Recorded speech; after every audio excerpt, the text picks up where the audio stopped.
مجھے اللہ کی قسم ہے، یہ قرآن میرے سر پہ ہے، میرے پیغمبر نے ایک نماز بھی رفع الیدین کے بغیر نہیں پڑھی۔ مجھے مرتے ہوئے کلمہ نصیب نہ ہو اگر میں جھوٹ بولوں۔ مجھے اللہ کی قسم ہے، ایک نماز بھی میرے پیغمبر نے رفع الیدین کے بغیر نہیں پڑھی۔ اور جاؤ فیصلہ بادیو، میں کو اور گل کر دیا، جو رفع الیدین نہیں کرتا وہ آج کے بعد کرے۔ اللہ کی قسم اٹھا کے کہتا ہوں، اگر قیامت والے دن اس سے کوئی پوچھے نا کہ رفع الیدین کیوں کرتے رہے ہو، جاؤ میرے کھاتے پا دیا جائے۔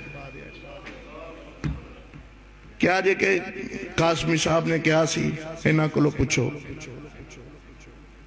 میں نے یہ ہاتھ میں قرآن پکڑ کے کہہ رہا ہوں کہ نبی علیہ السلام کی ایک نماز بھی رفع الیدین کے بغیر نہیں ہے۔ اب دعوت فکر یہ ہے کہ اگر آپ آج کے بعد رفع الیدین کے بغیر نماز پڑھیں تو پھر میں نے تو آپ کو بتلا دیا ہے، کل کو میں تو آپ میرا گریبان تو نہیں پکڑ سکتے۔ جب امام صاحب نے فرما دیا کہ ایک طرف میری بات ہو ایک طرف محبوب کی بات ہو، ادب کا تقاضا یہ ہے کہ میری بات کو دیوار کے ساتھ مار دینا، پیغمبر کی بات کو افضل سمجھنا۔